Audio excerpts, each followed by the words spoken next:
Jy luister na RSG Geldsaake met Moneyweb potgoeie met gasheer Ryk van die Kerk. RSG Geldsaake met Moneyweb. Elke weeksaand tussen 6 en 7. 'n Ondersoek deur die Departement van Minerale Bronne en Energie het bevind dat sowat 70 vulstasies in die land parafien met diesel meng en in die proses lekker geld maak, onwettige geld maak. En dit is aldus 'n berig wat in News24 verskyn het. Dis egter nie 'n nuwe tendens nie. Die minister van die departement, Mantashe, het reeds in 2022 in die parlement gesê dat die departement bewus is van die probleem en dat dit besig is om toe te neem.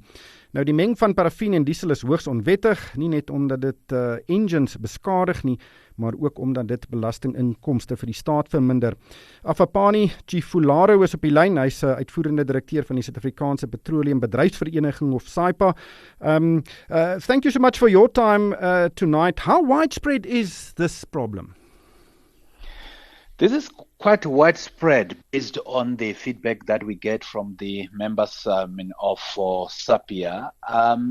It cut across in all provinces because the complaint that we get is that, there are people who are heavily discounting, diesel to an extent that is not explainable because it doesn't tie with the cost of acquiring diesel.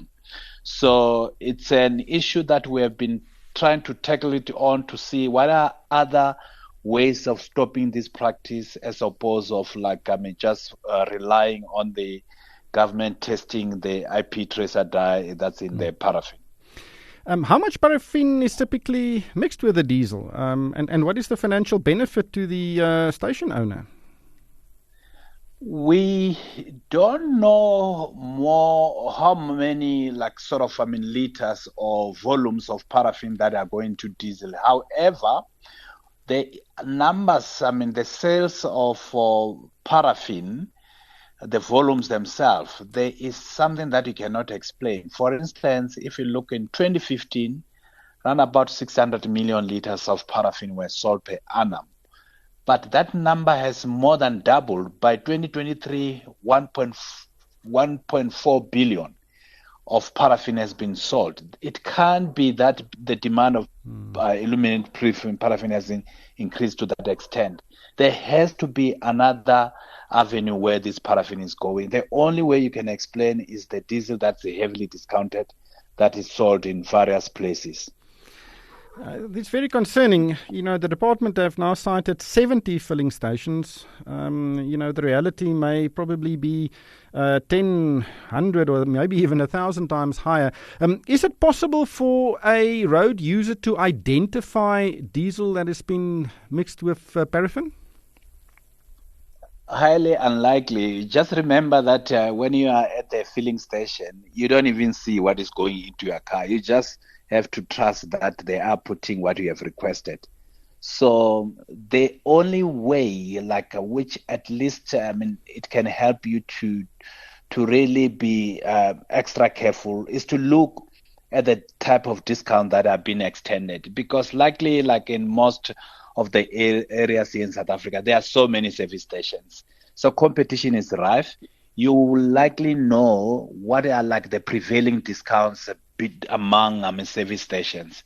So, but the moment you see a discount that is not explainable, you see a person is discounting diesel by more than 2 rand, then you just know, no, there's a red flag. If the rest of people, they are discounting up to let's say 50 cents, you just know that's a red flag. As much as it's tempting to save money, I will caution that stay away from a diesel that is so heavily discounted like that. Whose job is it to police these filling stations?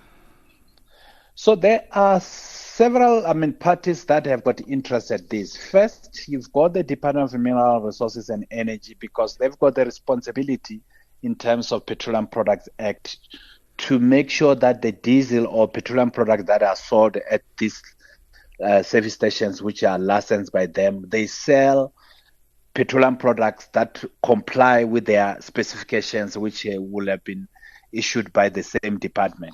That's the first arm of government. Then you've got the South African Revenue Service. Its interest is on the tax side. So SARS' interest is to make sure that, there is no paraffin in diesel, because that way you are evading tax. So there is a marker that is like in paraffin, a tracer dye. So SARS will test to see if they are picking up, that marker in diesel. If they pick up the marker in diesel, they know that it has got paraffin. Then they will take it through a process of recovering the tax. Because if you mix paraffin with diesel, you are extending your volumes. The additional volume, it means you will not have paid tax for.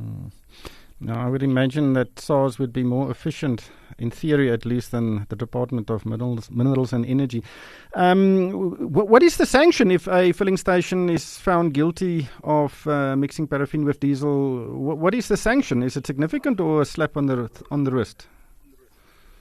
I don't think, if it's significant, this practice will be going so rife. Remember, this policing has started way back in early 2000, but we are not seeing the practice going down. All we are seeing is increasing. It means the fines themselves, they are not stringent, they are not significant enough to deter people from continuing on this. And people, they know, like people who are involved in this practice, they know that both SARS and DMRE, they don't have enough people on the ground to police this, throughout the country. So they know that, the chances of being caught is so low, they are prepared to take risk because there's so much money involved into this. Yeah. Just the 70 filling stations that have been identified, are there some of those stations that are part of the well-known chains, Engine,